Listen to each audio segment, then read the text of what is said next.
पद्म पुराणांतर्गत श्लोक वर्णन करता है। श्रीमद् भागवतम और श्रीमद् भगवत गीता संत वर्णन करते हैं, भगवतः अयम भागवतम, भगवान ही भागवत है, भागवत ही भगवान है, भगवान की वाणी है श्रीमद् भागवत। लेकिन इतनी महिमा श्रीमद् भागवत की है, लेकिन बताइए क्या कोई सत्पुरुष, कोई विवेकी पुरुष अपनी स्वयं की स्तुति क्या अपनी वाणी से करता है? अरे मैं नहीं करता। कोई करता भी होगा ना, मुझे ऐसा कहते हैं, मुझे वैसा, मैं ऐसा हूं, तो अच्छा नहीं लगता।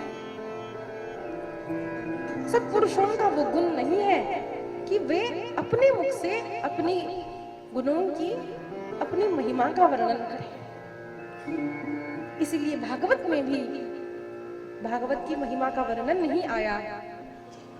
स्कंद पुराणांतर्गत, पद्म पुराणांतर्गत श्रीमद् भागवत की महिमा का वर्णन किया गया है। व्यास जी की आज्ञा है कि श्रीमद् भागवत कथा करने से पूर्व पद्म पुराणांतर्गत श्रीमद् भागवत कथा का महात्म्य वर्णन किया जाए। बड़ा बड़ाई ना करे, बड़ा न भूले वो, हीरा मुख से ना कहे, लाख हमारा मोह। संत कहते हैं बड़ा बड़ाई ना करे। अरे सच्चा बड़ा होता है तो वो अपनी बड़ाई अपने मुख से नहीं करता। जैसे कि हीरा, क्या हीरा कभी कहता है कि भाई मैं तो इतना अनमोल हूँ, मेरी इतनी कीमत है, कहता है? नहीं। अरे वो तो जौहर ही है जो हीरो को देखकर हीरे की परख करता है, ये इतने मोल का है, ये इतने मोल का है। वैसे ही श्रीमद् भागवत की पद्म पुराण अंतर्गत महात्म्य वर्णन हम श्रवण करते हैं। आरंभ किया है प्रथम श्लोक में ही भगवान क्या है इसका वर्णन करते हुए व्यास जी वर्णन करते हैं।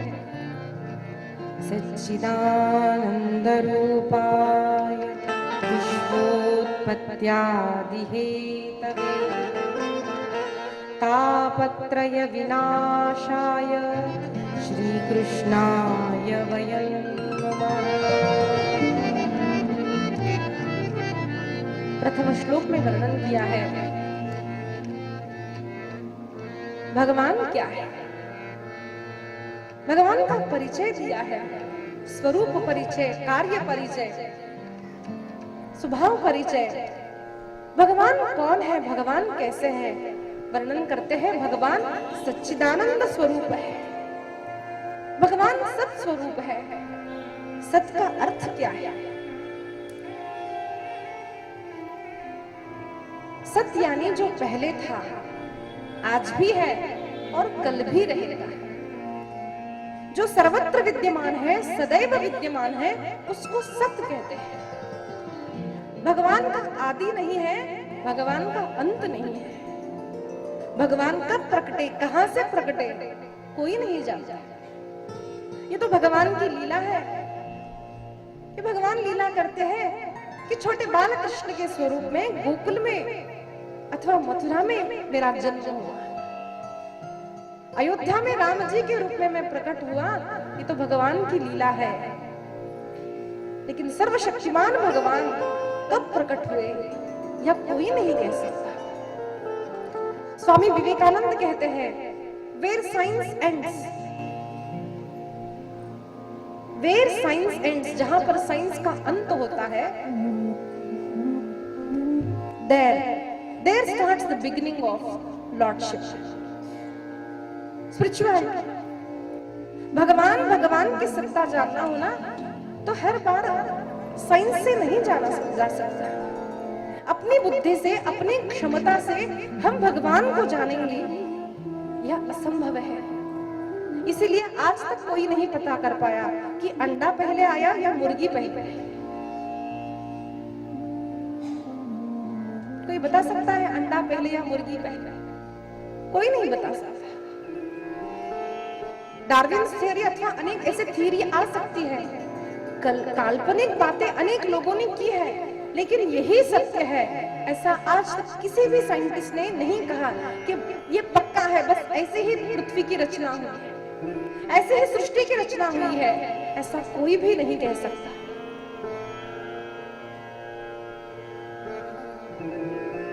ऐसे सत स्वरूप भगवान, ऐसे चित्त स्वरूप, ज्ञान स्वरूप भगवान है।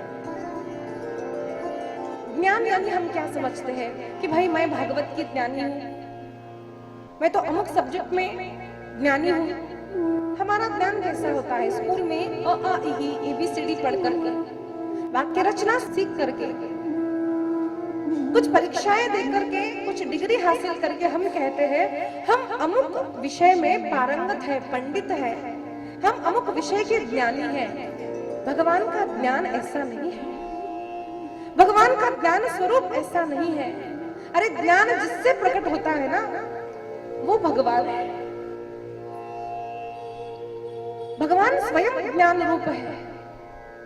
जो ज्ञान का मूल है वो चित्त स्वरूप भगवान है, और वही भगवान आनंद स्वरूप है। हम अपनी भाषा में बोलने में ऐसे उपयोग करते हैं कि भाई आज हम शादी में गए, बड़ा आनंद आया, आज हमने दिवाली में बड़ी सुंदर साड़ी खरीदी, बड़ा आनंद आया, हम शॉपिंग को गए थे। ऐसे हम बोलने में उपयोग करते हैं आनंद शब्द, लेकिन वहां पर हमारा अर्थ होता है सुख। गुलाब जामुन खाया, बड़ा सुख मिला, तो हम उपयोग कर लेते हैं बड़ा आनंद हुआ। एक बात जरा ध्यान दीजिए, सुख, इसका विपरीत अर्थ क्या होता है? दुख, है ना? सुख और दुख। आनंद का विपरीत अर्थ क्या होता है?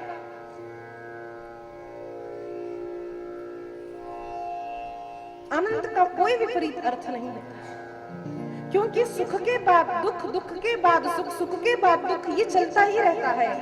लेकिन जब एक बार आनंद प्रकट हुआ ना, फिर उसके बाद दुख नहीं आता। आनंदाचे डोही आनंद तरंग। तुकाराम महाराज जी का जीवन देखिए, घर में दारिद्र्य है, धन नहीं, संपत्ति नहीं, खाने को अन्न नहीं, एक पत्नी की मृत्यु हो गई है, दूसरी पत्नी घर में झगड़ा करती है। हम जैसा कोई होता ना तो झट से कहता भाई मैं तो डिप्रेशन में चला गया, क्या बताऊं घर की स्थिति कैसी है।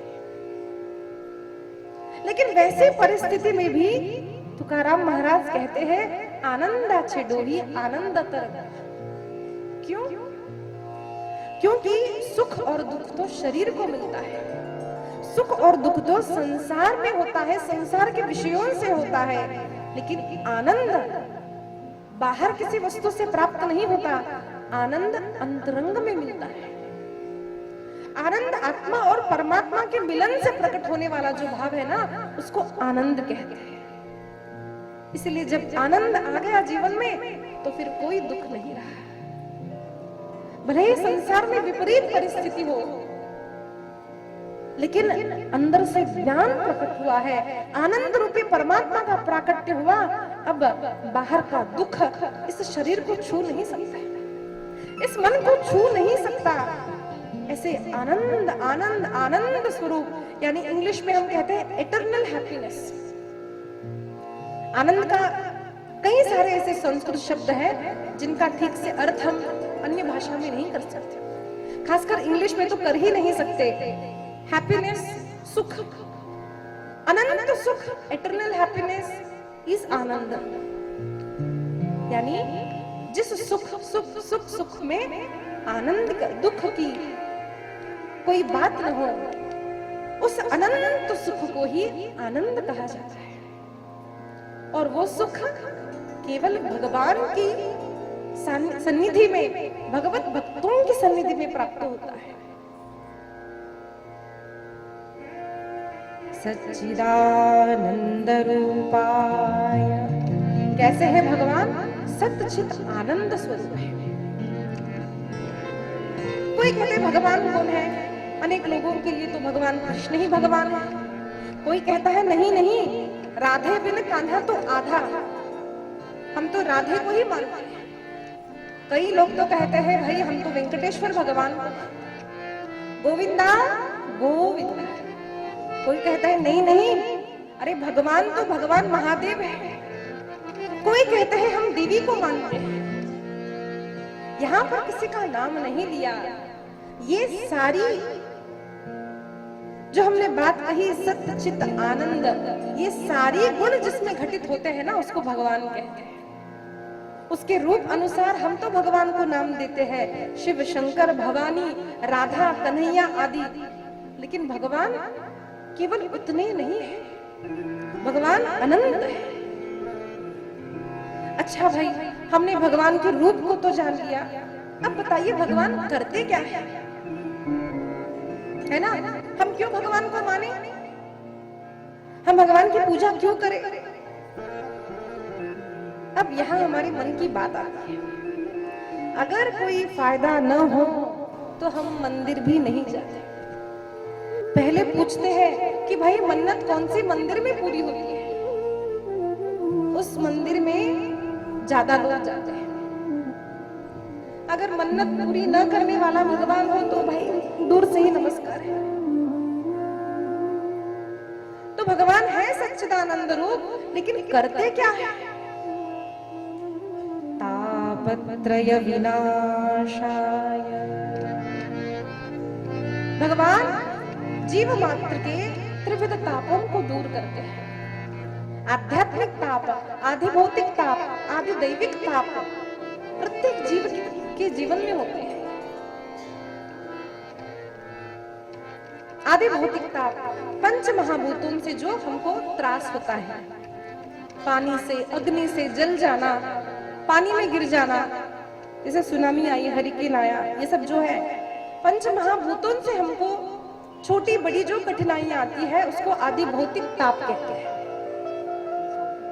आध्यात्मिक ताप पूर्व जन्म के, इस जन्म के हमारे कर्मानुसार जो हमको गति मिलती है, जो ताप होते हैं, जो त्रास होते हैं, उसको आध्यात्मिक ताप कहते हैं, आदिदैविक ताप कहते हैं। और आध्यात्मिक ताप, रोग आना, व्याधि आना, इन त्रिविध तापों को भगवान दूर करते हैं।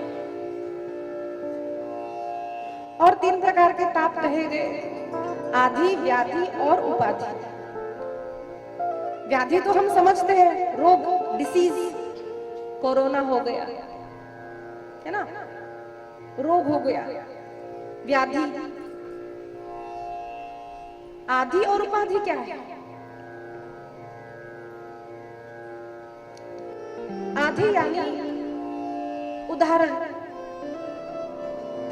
हमारे बेटी की शादी नहीं है, हमारे घर में फ्रीज नहीं है, हमारे घर में एसी नहीं है, हम दुखी हैं, ये नहीं वो नहीं वो नहीं, जो का दुख होता है ना, उसको आधि का दुख कहते हैं। अब आया उपाधि का दुख। अरे मुझे जो अच्छी पत्नी मिली, लेकिन उसको मुझसे अच्छी पत्नी मिली, स्वभाव का दुख। मैंने तो अच्छे कपड़े पहने, लेकिन उसने मुझसे अच्छे कपड़े पहने, स्वभावजन्य दुख। मुझे जो मिलता है उससे मैं सुखी हूं, लेकिन मुझसे पड़ोसी को ज्यादा क्यों? उपाधि का दुख। लेकिन आप देखिए, भगवान की भक्ति जो करता है ना, उसके जीवन में ये दुख नहीं आता। तो एक प्रश्न हो सकता है कि दीदी, अनेक भक्तों के जीवन में भी हमने देखा है कि किसी को कुछ रोग हो गया है। अनेक संतों की कथाएं भी हमने सुनी कि कोई कैंसर से मर गया, कोई टीबी से मर गया, किसी को कुछ क्षय रोग हो गया। तो भगवान ने तो दुख दूर नहीं किया। और यहाँ पर श्लोक में तो आता है तापत्रय विनाशाय। ये कैसी सत्य बात है? एक बात जान लीजिए, भक्ति ज्ञान के बिना अधूरी है। भक्ति ज्ञान के बिना अधूरी है। भगवान का पूजन करना, भगवान को चंदन फूल आदि अर्पण करना, ये केवल साधारण भक्ति का अंग है। भक्ति यानी क्या है? संत श्री डोंगरे जी महाराज वर्णन करते हैं, जो भगवान से अभिन्न नहीं रह सकता, जिसका अत्यंत विश्वास भगवान पर है, भगवान की कृपा पर है ना, उसको भक्ति कहते हैं।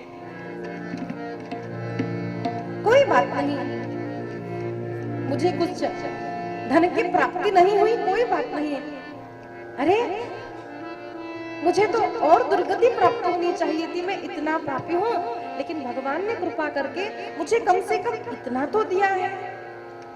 ये संतोष भक्तों में देखा जाता है।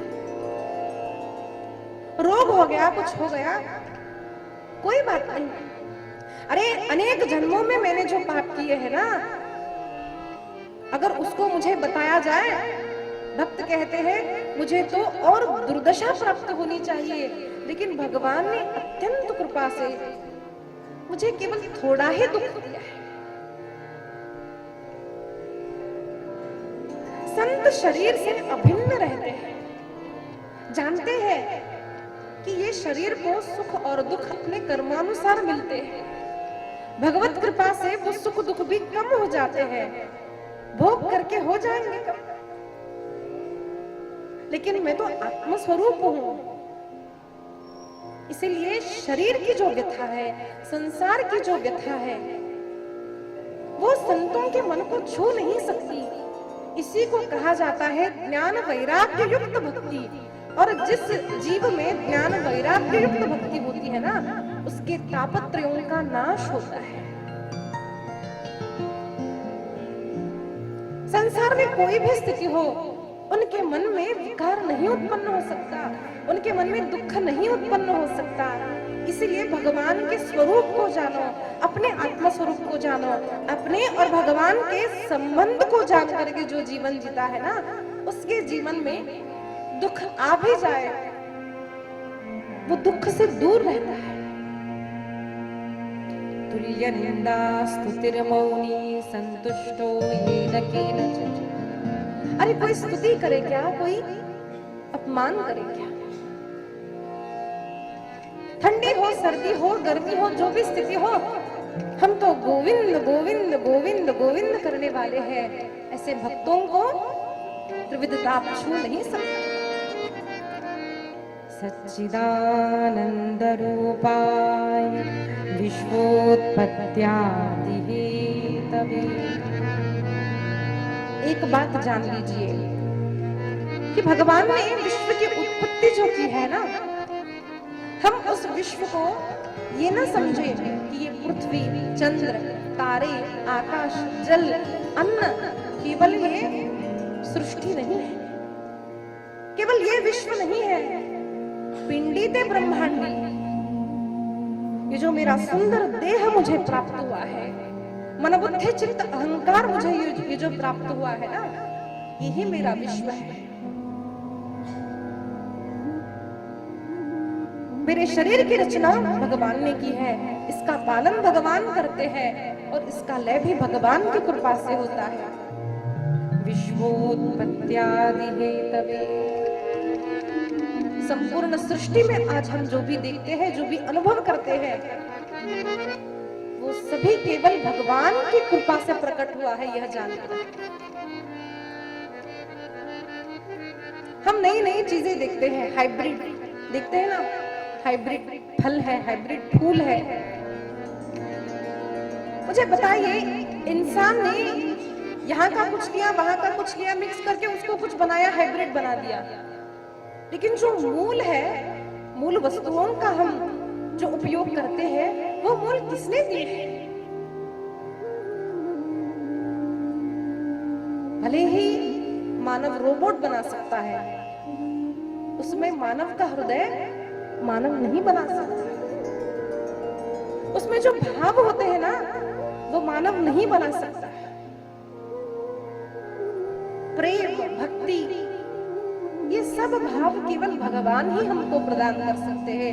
विश्वोत्पत्त्यादिहेतवे तापत्रय विनाशाय श्री कृष्णाय वयं नमः। श्री कृष्णचंद्र भगवान की जय। यहाँ व्यास जी ने श्री राधे सहित भगवान कृष्ण को प्रणाम किया।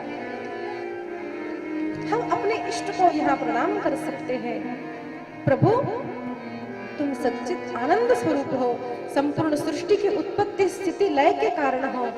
हमारे जीवन में त्रिविध तापों के नाश करने वाले एकमात्र सर्वशक्तिमान परम कृपाणु दयालु आप हो। श्री सहित भगवान का पूजन होता है। देखिए, कहीं भी केवल राम की पूजा, केवल कृष्ण की पूजा, केवल वेंकटेश्वर स्वामी की पूजा, केवल शिव की पूजा नहीं होती। भवानी सहित शिव, राधे सहित कृष्ण, सीता सहित राम, ऐसा ही पूजन होता है। श्री सहित भगवान कृष्ण को प्रणाम करते हैं।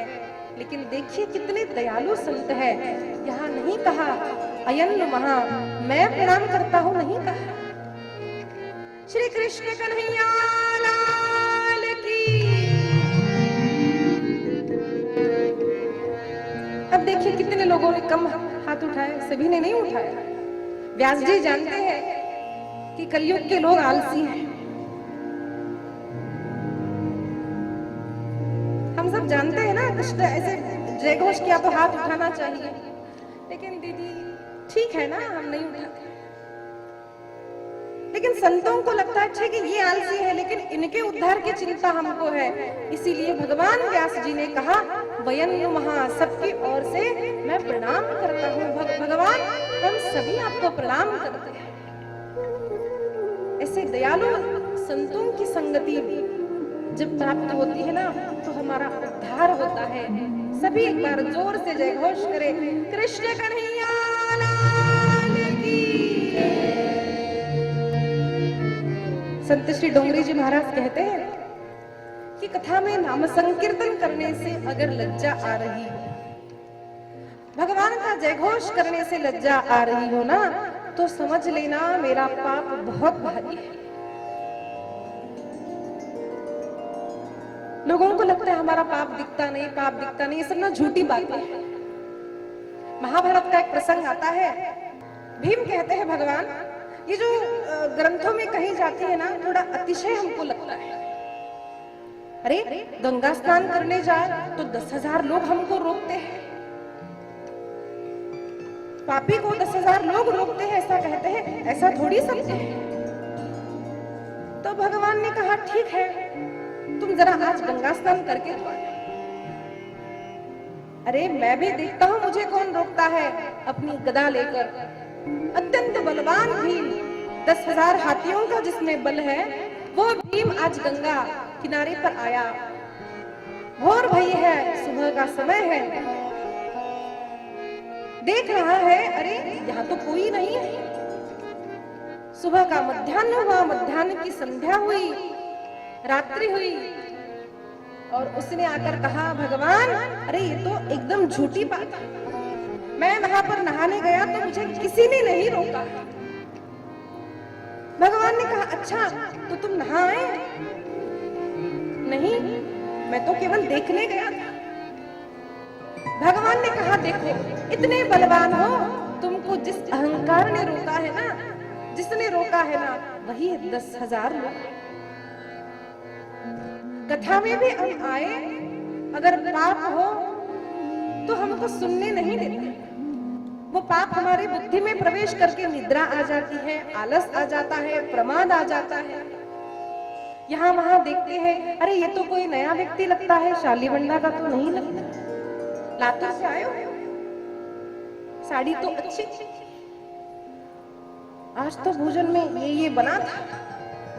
अब यहाँ की बातें वहां की बातें सब होगी, लेकिन कथा तो नहीं सुनी।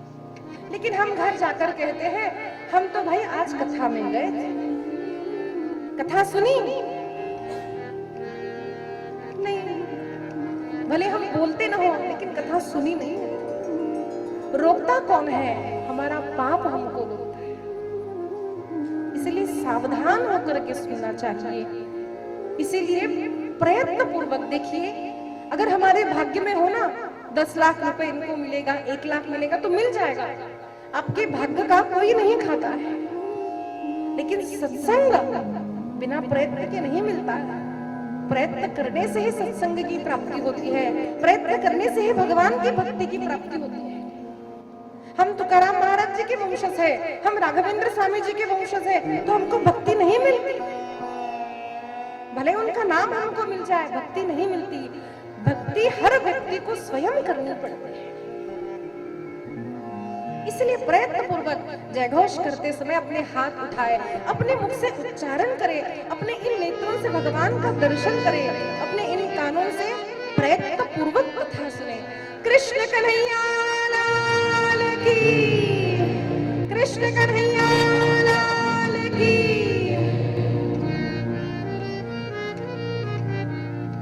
श्रीमद् पद्म पुराणांतर्गत महात्म्य का वर्णन होता है। हर पुराण के आरंभ में नैमिषारण्य का वर्णन आता है। भारत देश में अनेक अरण्य है, अम्बुदारण्य, चंपकारण्य, पद्मारण्य, अनेक अरण्यों में से एक अरण्य जिसका अतिशय महात्म्य है वो है नैमिषारण्य। अनेक साधु, अनेक संत एक बार ब्रह्मा जी के पास गए, कहा ब्रह्मा जी हमें अनंत काल तक सत्संग करने की इच्छा है, हमें कोई स्थान बताए। ब्रह्मा जी ने उन्हें एक चक्र दिया, कहा यह चक्र जहां पर थमेगा उसकी नेमी, जो मध्य में भाग होता है नेमी का, जिसके और चक्र होता है उसको नेमी कहते हैं। नेमी जहां गिर पड़ेगी उसी स्थान पर तुम सत्संग करना है। चक्र के पीछे पीछे अनेक ऋषिगण चलते आए और एक स्थान पर वह नेमी गिर गई, जहां पर आज भी चक्र तीर्थ है। उसी आजू बाजू के प्रांत को नैमिषारण्य कहा गया है। वहीं पर अनेक पुराणों का श्रवण हुआ, कीर्तन हुआ। इसलिए प्रत्येक पुराण के आरंभ में नैमिषारण्ये नैमिषे निमिषं क्षेत्रे ऐसा वर्णन आता है। इसका उद्देश्य क्या है? चक्र घूमा आकर जहां पर थमा वो नैमिषारण्य। इसका दूसरा एक अर्थ संत वर्णन करते हैं कि हमारे लिए सत्संग का उत्तम स्थान कौन सा है, कैसे जाने? हरिद्वार अच्छा है, ऋषिकेश अच्छा है, या वृंदावन अच्छा है, जगन्नाथपुरी अच्छी है, या दक्षिण का रामेश्वरम अच्छा है, या द्वारका अच्छी है, कहाँ अच्छा है? संत वर्णन करते हैं ये मन चक्र के समान है, मन सतत घूमता रहता है। इसका विचार, उसका विचार, इसका सतत सतत घूमने वाला जो मन है ना, वो चक्र के समान है। आपके मन को जहां पर शांति मिले ना, उसी स्थान को आप उत्तम समझ लेना, वो भले ही आपका घर क्यों ना। जहां पर मन को शांति मिलती है हम वही सत्संग कर सकते हैं। अगर मन शांत नहीं, भले ऋषिकेश चले जाओ, भगवान साक्षात जगन्नाथ के सामने बैठ जाओ, अगर मन घूम रहा हो तो शरीर तो बैठा रहेगा, मन तो घूमता ही रहेगा। मन की नेमी गिरनी चाहिए। मन के जो अखंड विचार है वो जहां थम जाएंगे ना, वही स्थान हमारे लिए उत्तम माना गया है। नैमिषे निमिषक्षेत्रे नैमिषे सूतमासीनमभिवाद्य महामतिं कथामृतरसास्वाद कुशलशौनको ब्रवीत्।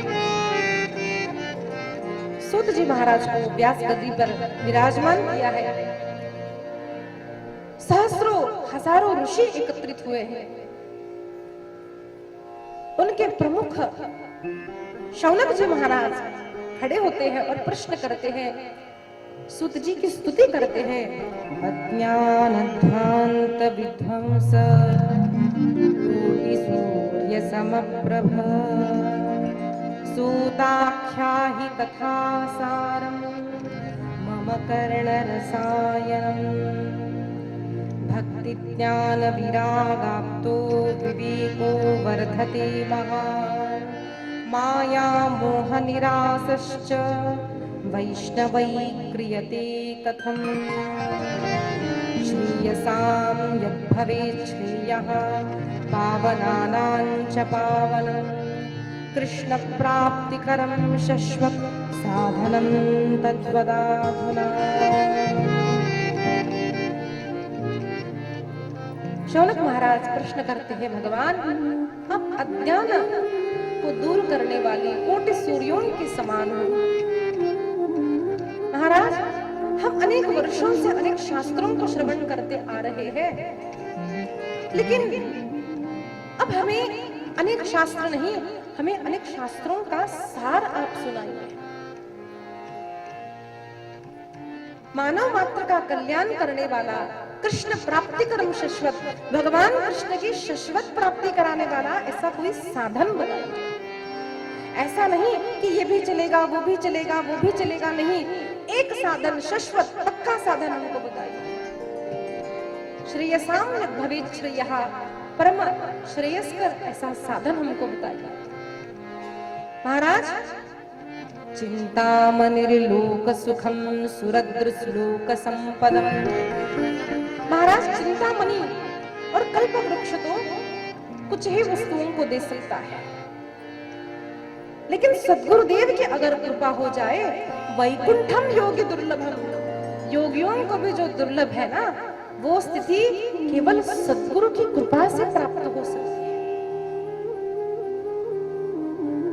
एक बात जान लीजिए, भागवत ग्रंथ को हमने खरीदा, भगवत गीता को हमने खरीदा, पढ़ लिया, श्लोकों को कंठस्थ कर लिया, तो हमको ज्ञान हो गया।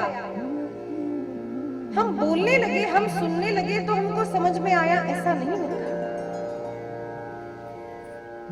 ग्रंथ की प्राप्ति ग्रंथों तो पैसे से हो सकती है, लेकिन ग्रंथों में जो ज्ञान प्रदान किया है, जो भक्ति प्रदान की है ना, वो केवल सद्गुरु ही प्रदान कर सकते हैं। शब्द आने से भगवान की प्राप्ति नहीं होती है, भाव की प्राप्ति होने से भगवान की प्राप्ति होती है, और वह भाव केवल भगवान की कृपा से हमको प्राप्त होता है। इसीलिए शौनक महर्षि ने सुंदर स्तुति की है, चिंतामणिर्लोक सुखम सुरद्रुलोक संपदम प्रयच्छति गुरु प्रीतो वैकुंठम योगी दुर्लभम। हे शौनक महाराज, हे सूत जी महाराज, अगर आप कृपा करते हैं तभी हमको, योगियों को भी जो दुर्लभ है, ऐसी स्थिति हमको प्राप्त हो। भगवान हम पर कृपा करे और हमको ऐसा साधन बताए जिससे हमें भगवान की प्राप्ति हो सकती है। और सूत जी महाराज अत्यंत प्रसन्न होते हैं, उनकी स्तुति करते हैं। वाह, कितना सुंदर प्रश्न आपने किया है। एक बात देखिए, हर ग्रंथ में प्रश्न है और उत्तर है। हर ग्रंथ में there are questions and there are answers। उनको जब एकत्रित किया वही ग्रंथ हुए हैं। मत्स्य पुराण में भगवान ने राजन को जो ज्ञान दिया, राजा ने प्रश्न पूछे, सत्यव्रत राजा ने, और भगवान ने उत्तर दिए, उसी का संकलन करके उसको मत्स्य पुराण कहा गया। भागवत में भी ऐसा ही है, इसीलिए प्रश्नों का बड़ा महत्व होता है।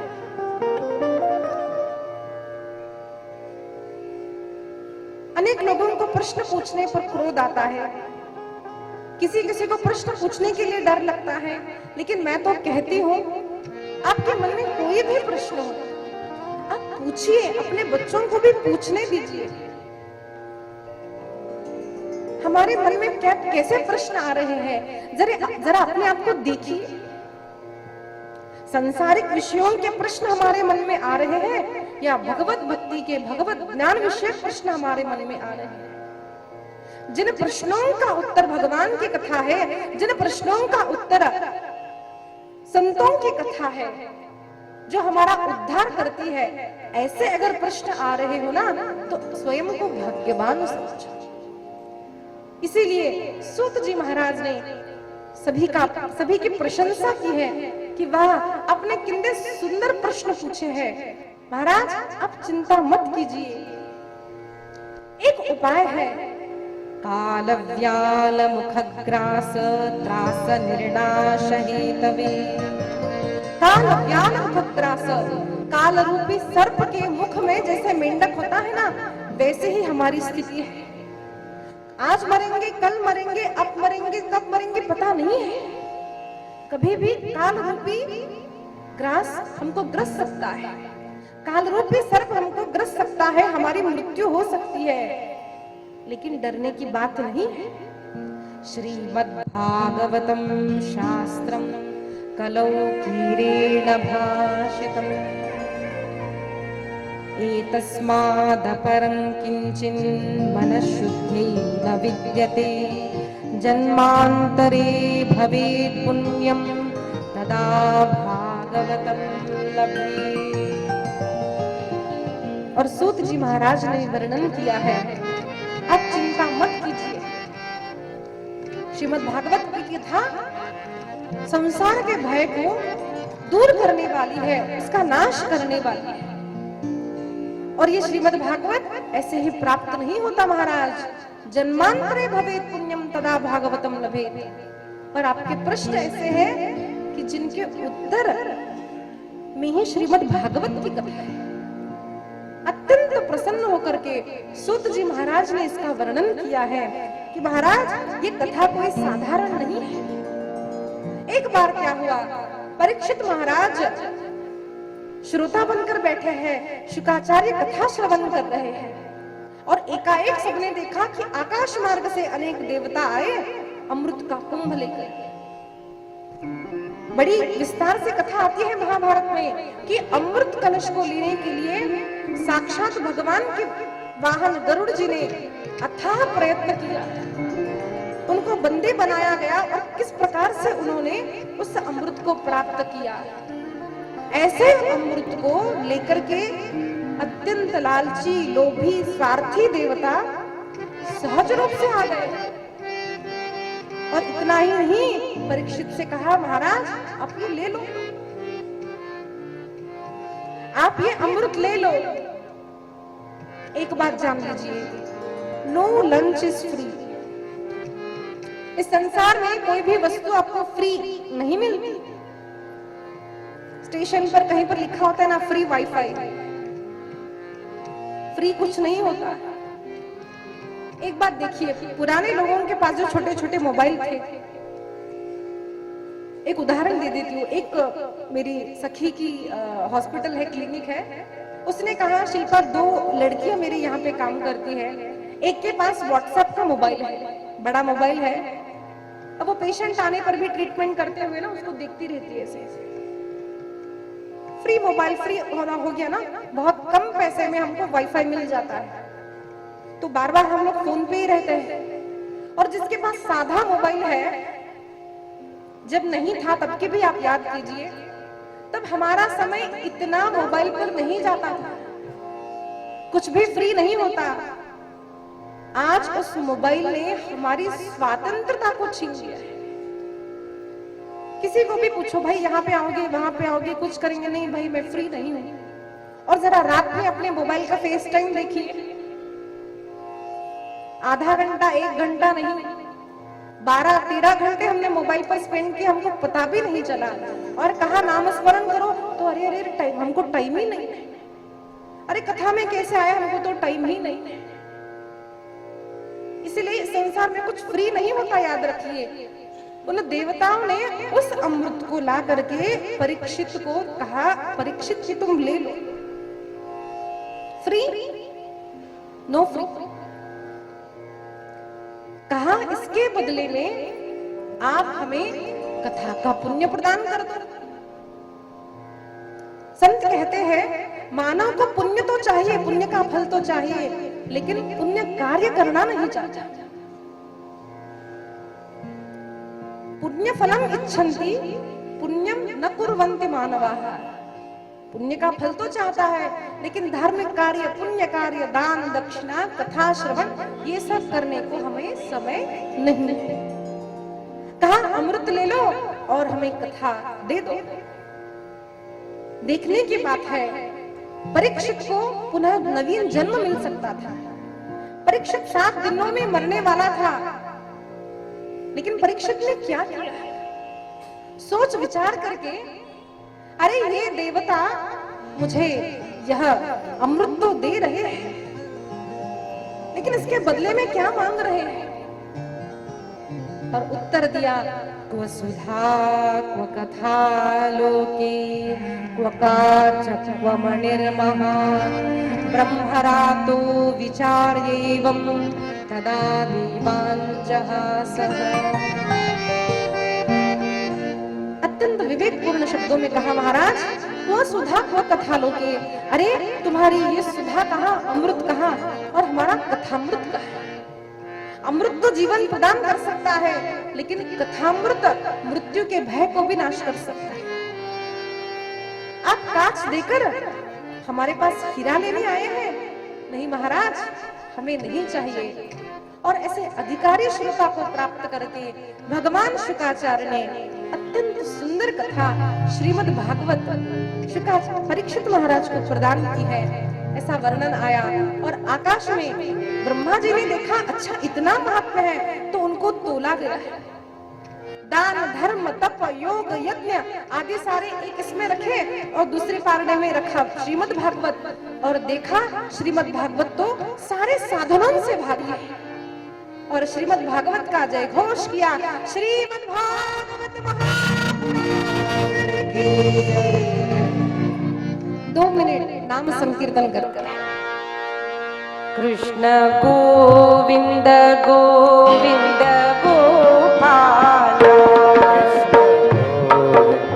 गोविंद गोपाल, राधे गोविंद गोविंद गोपाल, राधे गोविंद गोविंद गोपाल, मेरा मुरली मनोहर नंद लाला, मेरा मुरली मनोहर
पारमहंस्यमेवममलं ज्ञानं परं गीयते। यत्र ज्ञानविरागभक्तिसहितं नैष्कर्म्यमाविष्कृतम् तच्छृण्वन् प्रपठन् विचारणपरो भक्त्या विमुच्यते नरः।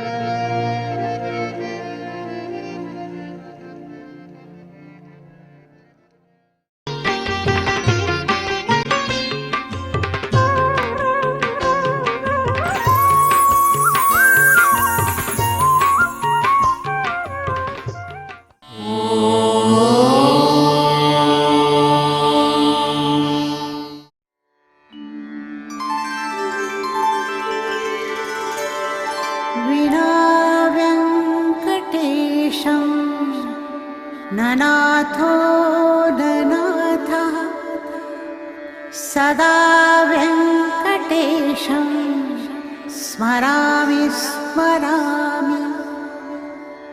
हरे वेङ्कटेश प्रसीद प्रसीद। प्रियं वेङ्कटेश प्रयच्छ प्रयच्छ।